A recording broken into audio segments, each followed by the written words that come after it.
தான் கோத்திரத்தார் தேவனுடைய வழிகளில் விட்டு அவருடைய சொந்த விருப்பத்திற்கு ஏற்ற விதத்தில் நடக்க ஆரம்பித்தார்கள்.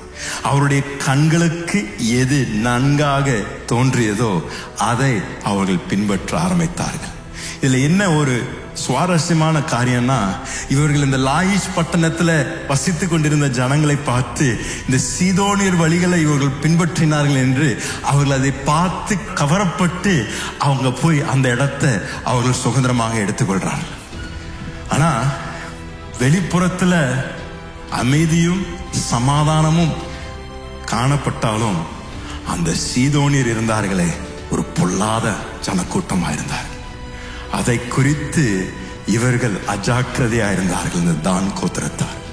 ஏன்னா சீதோனியர்கள் வெளி தோற்றத்தில் அமைதியாகவும் சமாதானமாகவும் காணப்பட்டாலும் அந்த தேசத்தில் தேவனுக்கு பயப்படாமல் நடந்தார்கள்.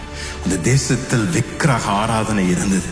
இந்த தேசத்தில் தன் பிரியத்திற்கு ஏற்ற விதத்தில் வாழ்ந்து கொண்டிருந்தார்கள்.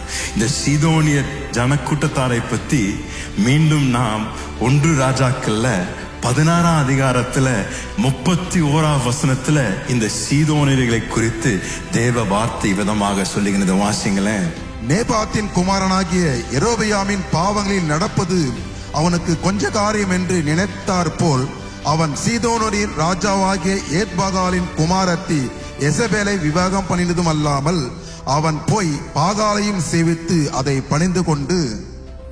அவனுடைய வார்த்தை இஸ்ரவேல் தேசத்தில் இருந்த மிக ஒரு பொல்லாத ராஜாவை குறித்து அங்கே எழுதுகின்றது. ஆகாப் என்ற ராஜா யாரை திருமணம் செய்தாருங்க? எசபேல் என்ற ஒரு பெண்மணியை திருமணம் செய்தார். உலக சரித்திரத்திலே மிக பொல்லாத ஒரு பெண்மணி இருக்கணும் என்றால் யாருங்க? எசபேல் என்ற பெண்மணி. இன்றைக்கு யாரும் அவருடைய பிள்ளைக்கு எசபேல் என்ற பெயர் சூட்ட மாட்டாங்க. இன்றைக்கு வரைக்கும் சபிக்கப்பட்ட பெயர் ஒன்று இருக்கும் என்றால் எசபேல் என்ற பெயர் தான். இந்த எசபேல் என்ற ஸ்திரீ எங்கிருந்து வந்தாங்க? அவங்க அப்பா யாருங்க? சீதோனினுடைய ராஜா தான் எசபேலுடைய அப்பாவா இருந்தார். இப்ப எசபேல் நடக்கும் செய்த காரியங்களை நீங்கள் பார்க்கும் பொழுது அப்ப அவங்க வளர்ந்த இடம் எப்படி இருந்திருக்குன்னு யோசித்து பாருங்க.